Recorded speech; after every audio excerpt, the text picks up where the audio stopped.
네, 안녕하세요. 반갑습니다. 창경맨입니다. 오늘은 2021년 8월 24일 화요일입니다. 자, 오늘은 어떤 걸 할 거냐면, ESG라고 아마 좀 생소한 분들이 많을 텐데, 어, ESG에 대해서 공부를 해보는 시간을 갖도록 하겠습니다. 제목이 스타트업이 피해갈 수 없는 도전이자 기회. 둘 다 참 마음에 드는 키워드 같습니다. 도전이라는 키워드도 참 마음에 들고요. 또 기회라는 거. 기회가 있어도 도전하지 않으면 어떤 결과를 못 얻는 거고 또 도전을 했는데 기회가 많지 않으면 또 내가 성공할 수 있는 확률이 좀 낮은 거죠. 그래서 도전이자 기회, ESG라고 하는 새로운 어떻게 보면은 진짜 기회인 것 같기도 하고 어떻게 보면 전 세계적인 이제 약속인 것 같습니다. 그래서 이제 ESG가 어떤 것인지 한번 정의를 내려보고요. 또 제가 만든 건 아니지만 창업진흥원에서 만든 것 중에 어떤 의미 있는지, 어떤 활용 사례가 있는지 한번 보도록 하겠습니다. 자, ESG니까 이제 약자죠. Environment 환경, 그리고 Social 사회, 그리고 Governance 이렇게 뭐 행정 또는 뭐 정부 경영 뭐 이런 의미도 있는데, 그러니까 어, 경영, 행정, 정부 경영인데 환경과 사회적 환경을 되게 중요시하는 그런 내용일 거라는 생각이 듭니다. 자, 이윤 추구를 핵심으로 하는 기업 조직이 ESG로 대표되는 새로운 패러다임 전환기에 놓여 있다. 그러니까 기업이 ESG 경영을 하지 않으면 안 되는 그런 시기가 이제 온다는 거죠. 그래서 environment, social, governance를 뜻하는 약자로 지속 가능한 기업과 투자 활동에 반영해야 할 가치로 부각되고 있다. 자, 그래서 ESG에 대한 투자 규모가 전 세계적입니다. 2012년 13조 달러에서 지난해에는 40조. 그러니까 2020년에 이게 자료니까 거의 8년 만에 3배 정도 성장했다. 그래서 2026년 6월 현재 40조 달러다. 40조 달러다. 엄청납니다. 자, 스웨덴, 노르웨이, 네덜란드 등 북유럽이네요. 연기금을 중심으로 ESG 가치 실현을 앞세우는 임팩트 투자가 보편화되고 있으며 미국에서도 블랙록, 뱅가드 등 자산 운용사가 적극적으로 투자 규모를 늘리고 있다. 영국과 스웨덴, 독일, 캐나다 등 여러 나라가 ESG 정보 공시 의무 제도를 도입하고 있으며 우리나라도 2025년부터 자산 총액 2조, 그러니까 우리가 이제 OECD 들고 선진국에 들어있기 때문에 이런 어떻게 보면 전 세계적인 규약은 지켜야 되는 것이죠. 그래서 2025년부터는 2조 원 이상 상장사, 그리고 2030년부터는 모든 코스피 상장사를 대상으로 확대한다는 방침이다. ESG 경영이. 그래서 조금 대표적인 사례가 하나 있었는데 이게 뭐냐면 석탄 투자는 우리가 이제 원자력 발전을 줄이면서 이제 석탄 산업을 이제 다시 조금 더 이렇게 확대한다는 계획이 있었잖아요. 근데 투자를 철회하라고 석탄 발전을 하지 말라고 이제 압박했다는 거죠. 어디냐면 세계 최대 자산 운용사 블랙록이 그랬답니다. 그만큼 이제는 우리가 이렇게 기후 변화라든가 또 사회적 책임이 굉장히 윤리적으로 강조되고 있다. 자, 그런 내용이고요. 그러니까 ESG가 이제 앞으로 창업 아이디어를 얻는 차원에서 굉장히 중요한 가치, 기회를 주지 않을까 이렇게 저는 생각됩니다. 사실은 뭐 대기업에서는 유리하다고 아니라 약간 불리하지 않을까요? 계속 어느 정도 일정 규모의 또 새로운 투자를 해야 되는 거니까. 근데 이제 코스피 상장사는 10년 정도 있으면 다 ESG 경영을 해야 된다. 이렇게 봅니다. 음, 자, 그래서 파타고니아라는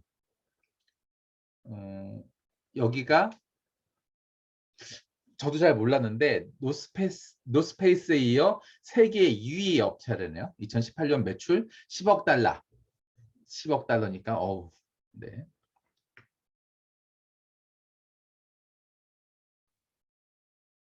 파타고니아가 추구해온 가치와 문제를 해결해온 방식은 아직은 모호하고 불분명한 ESG 가치를 이해하고 구현하는 데 시사점을 준다. 그래서 뭐 첫 번째는 파타고니아 예를 드는 거예요.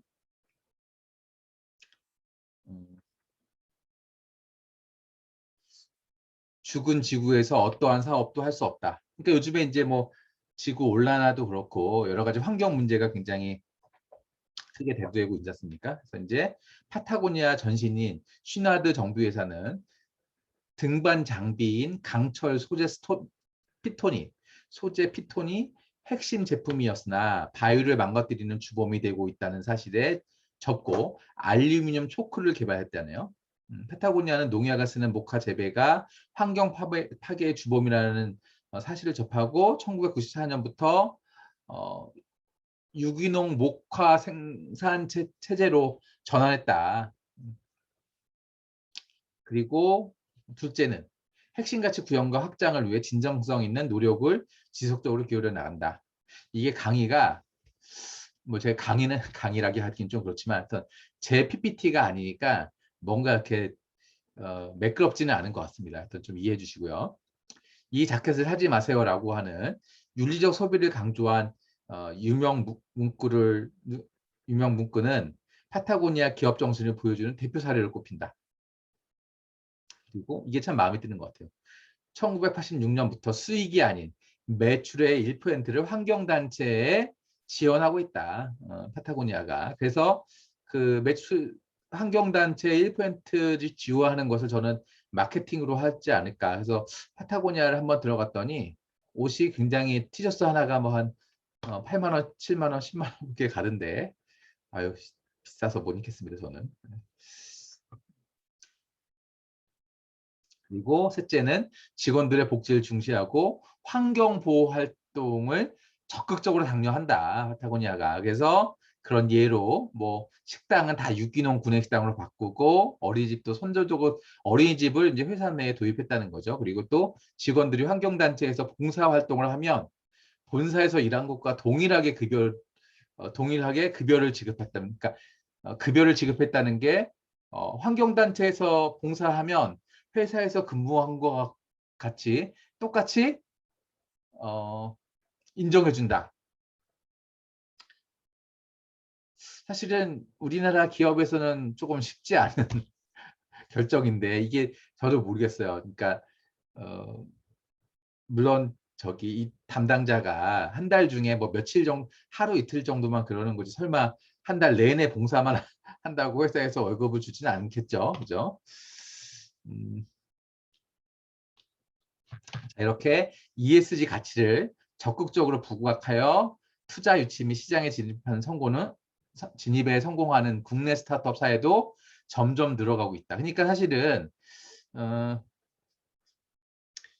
예를 들어서 이런 거예요. 그러니까 우리가 2025년 그러면 매출 얼마 이상의 그 상장사들은 해야 되고 2030년이 되면 코스피에 들어있는 모든 상장사는 ESG 경영을 해야 된다 이렇게 말씀을 드렸잖아요. 그러면 스타트업이 지금 여기 당근마켓, 리아베스트, 농구바, 센티비 이렇게 있는데 제가 정확하게 뭐 요거 세 개는 그럴싸한데 센트비는 왜 ESG 경영인지는 제가 잘 모르겠습니다.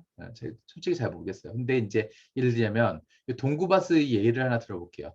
발달 장애인 채용 고급 수제 비누 제조. 그러니까 사실은 발달 장애인이 고급 수제 비누를 만든다. 그러니까 수제 비누가 비싼데 좀 더 비싼 비누를 만든다. 그러면 이 비누를 누가 사줄까? 그래서 그거 아는 사람들이 사줄 수 있지만 딱 봐도 여기 모여 있는 한 하나, 둘, 셋, 넷, 다, 열, 여덟, 아홉, 열, 하나, 둘, 셋, 한 18명 정도 되는데 이 18명이 월급을 가져가기에는 분명히 턱없이 부족할 것이다. 그러면 이 동구와 비즈니스가 하시든 어디 지원을 받지 않으면 회사 자체가 운영이 안 되는 거였는데, 전에는 이런 논리가 있어서 어떤 지자체라든가 조금 지원받고, 여기 장애인분들도 급여를 우리 기존 회사처럼 많이 가져가지는 못했잖아요. 근데 이제 이게 바뀌어서 이분들도 이제 어느 기업에, 코스피 상장사에 있는 어느 기업에 지원을 받아서 이분들이 가져가는 급여가 훨씬 많아질 수 있다. 예, 왜냐하면 그 기업은 ESG 경영을 해야 되는 것이기 때문에. 이렇게 이해하시면 좀 좋을 것 같고요. 그래서 이제 스타트업도 조금 ESG 경영과 내가 직접적으로 꼭 돈이 되지는 않지만, 사회적 기업 형태도 그렇고 어떤 형태든 이제 새로운 비즈니스를 만들 수 있다. 그래서 우리가 지금 당장은 아니지만 조금 먼 미래를, 그 먼 미래도 아니죠. 뭐 한 불과 한 3, 4년 정도 있으면 되니까. 그래서 조금 새로운 비즈니스 형태도, 다양한 비즈니스 형태가 나올 수 있지 않을까, 저는 이렇게 생각을 하고 있습니다. 자, 또 여기 당근마켓은 뭐 직접적인 건 아니지만 사실은 이제 버려지는 물품을 다시 쓸 수 있다. 재가공도 아니고 재사용할 수 있다는 거에 굉장히 큰 의미가 있지 않을까. 그래서 이제 넣은 것 같습니다. 그리고 리하베스트, 사실은 식품을 제조하는 과정에서 발생하는 부산물을 재가공해서 또 그냥 뭐 버려지거나 그러는 것이 아니라 재가공해서 또 다른 식품을 제조하는 데 있어서 어떤 기여한다 그러면 그것도 ESG 경영의 하나라고 저도 봅니다. 자, 그래서 ESG의 가치를 강조하는 임팩트 투자와 스타트업의 만남은 새로운 가치 창출로 이어지고 있다. 기업은 투자를 하고요. 또 스타트업은 운영을 하고요. 그렇게 되는 것이죠. 그래서 라스트 오더라는 게 있는데, 이 라스트 오더라는 소풍 벤처스라고, 소풍이라는 그 투자 회사와 만났다. 그래서 이제 버려지는 마감 시간이 끝나면 버려지는 식품을 받아서 라스트 오더가 다시 판매하는, 마감 할인 플랫폼 라스트 오더가 판매하고 소풍 벤처스가 연계하는 그런 비즈니스가 우리나라에 있다는 거잖아요. 이런 내용이고요. 그래서 탄소 배출량과 폐기물 감소하는 등 시스템 마련을 좀 제안했다.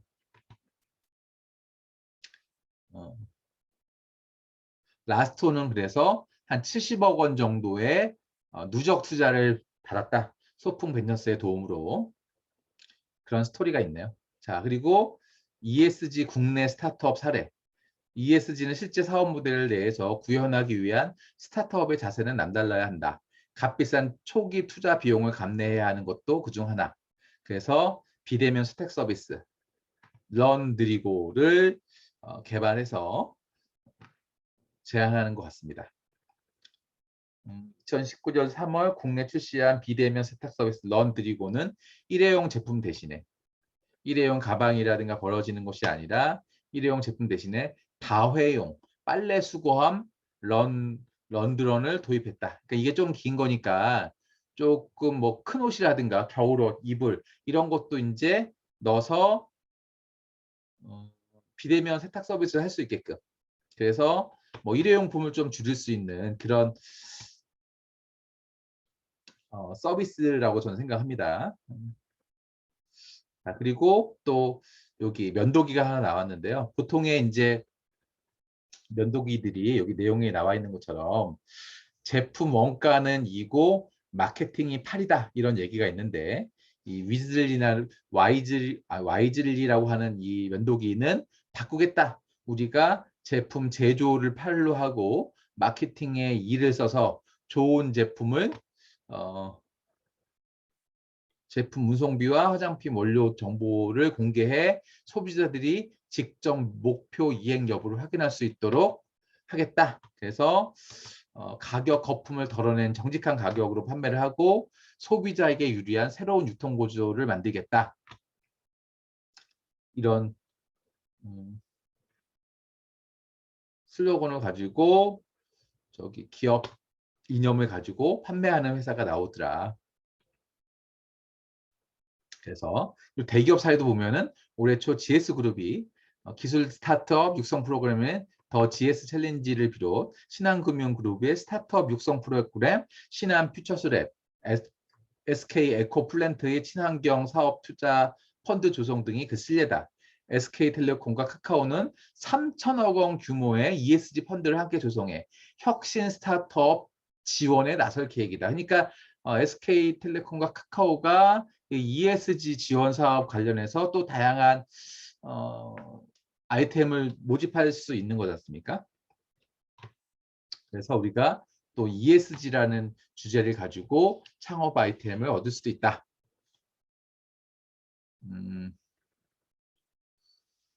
자, 그리고 여기 밑에는 뭐 어디 뭐 투자를 받았다고 하는 건데요. 크게 중요한 것 같지 않고. 또 앞으로 우리가 ESG에 대해서 한번 또 이렇게 공부하는 시간을 가졌습니다. 자, 국민과 함께 뛰는 대한민국 경제의 원동력.